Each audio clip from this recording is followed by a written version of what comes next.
what was the Reformation of manners, and how did Wilberforce address the coarsening of society?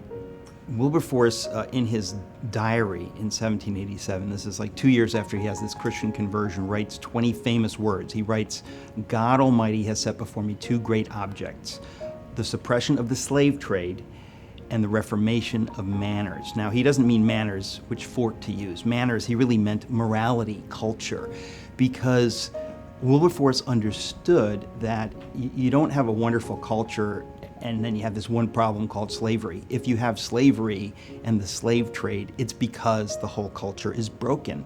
And so slavery and the slave trade were really only the worst of a number of social evils, because it was a very broken culture, a very coarse culture. And it really stemmed, I would say, from their total repudiation of Christian faith. I mean, they basically had turned their back on it because of the religious wars of the previous century. And so in a sense, the values that we completely take for granted today, even in a society where there's separation of church and state, those values were absent. So Wilberforce comes to faith, he has power as a member of parliament, and then he realizes, okay, I'm going to take on the slave trade, but then there's all this other stuff.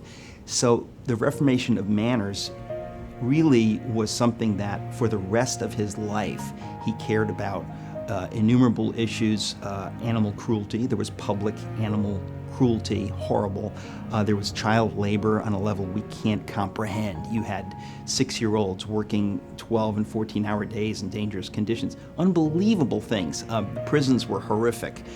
They were dungeons. People died. So he was involved in penal reform. Everywhere you looked, there were problems, and Wilberforce, as part of this great reformation of manners, decided that he would use his leadership, his influence, his connections to do something about it. There was rampant alcoholism. Things were so bad that in London around this time, 25% of all single women were prostitutes. Now you kind of imagine what kind of a culture you're talking about. The average age was 16. So you understand that it was a profoundly broken culture, and the Reformation of manners was about dealing with all those things. So how did that relate to animals? It's so interesting because when you look at Wilberforce and the time in which he lived, a lot of things that we take for granted today had not yet gelled, right? In other words, what a biblical worldview means, right?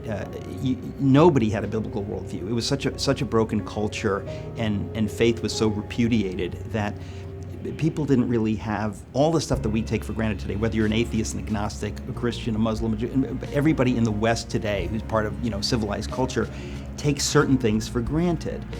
Those things were not yet taken for granted. Those things had not yet been formed. It was Wilberforce who, more than anyone else, said, okay, I've become a Christian, so what does that mean to all these different issues? And one of those issues was, how do we treat animals? What does the Bible say about how do we treat animals? What am I, as a Christian, supposed to think about people gathering to watch extraordinary cruelty for entertainment? What should I think about that as somebody who has now given his life to God? And on the issue of animals, Wilberforce said, this is wrong. This is sinful. Now today, animal activism isn't typically associated with people of faith. It's just become such a part of who we are as the West, that we never associate it with faith. But for Wilberforce, it came right out of that. He said that it is wrong, it is cruel, and ultimately it's something that coarsens human beings. It's not just that we're being cruel to animals. By being cruel to animals, we're coarsening ourselves. He saw this as a huge social problem. This wasn't just that he was somebody who had a heart for animals. He did, but it went beyond that. As somebody who loved human beings, he said, this is coarsening human beings. We're allowing the poor to coarsen themselves, to live in a way that they shouldn't live. So it was hugely important to him to wake up British culture to see that this was not something that they should accept.